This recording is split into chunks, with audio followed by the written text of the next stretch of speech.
అమెరికాలో భారత సంతతికి చెందిన ఓ వ్యక్తి కుటుంబం కలహాలు ముదరడంతో తన భార్య సహా నలుగురిని కాల్చి చంపాడు.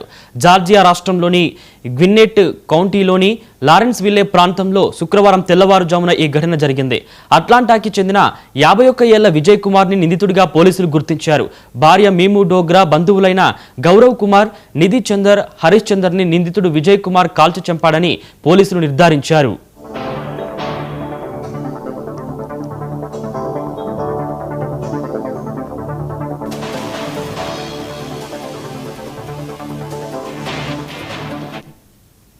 ఈ ఘటన జరిగినప్పుడు ఇంట్లో ముగ్గురు చిన్నారులు కూడా ఉన్నారు.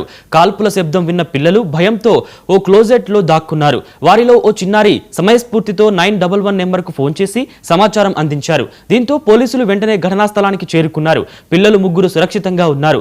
వారిని బంధువులకు అప్పగించామని పోలీసులు అధికారులు తెలిపారు. మృతుల్లో ఒక భారతీయుడు ఉన్నారని, బాధిత కుటుంబానికి అన్ని విధాల సహాయం అందిస్తామని ఎక్స్ వేదికగా భారత కాన్సులేట్ ప్రకటించింది.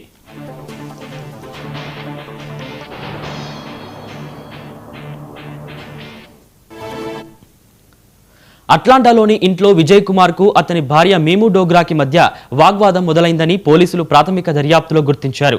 ఈ క్రమంలోనే వారు తమ 12 ఏళ్ల కుమారుడితో కలిసి లారెన్స్ విల్లేలోని బంధువుల ఇంటికి వెళ్లారు. అక్కడ వివాదం ముదిరి కాల్పులకు దారితీసిందని పోలీసులు చెబుతున్నారు. నిందితుడు విజయ్ కుమార్ పై 4 హత్య కేసులు, చిన్నారుల పట్ల క్రూరంగా ప్రవర్తించినందుకు పలు సెక్షన్ల కింద కేసులు నమోదు చేసి దర్యాప్తు కొనసాగిస్తున్నారు.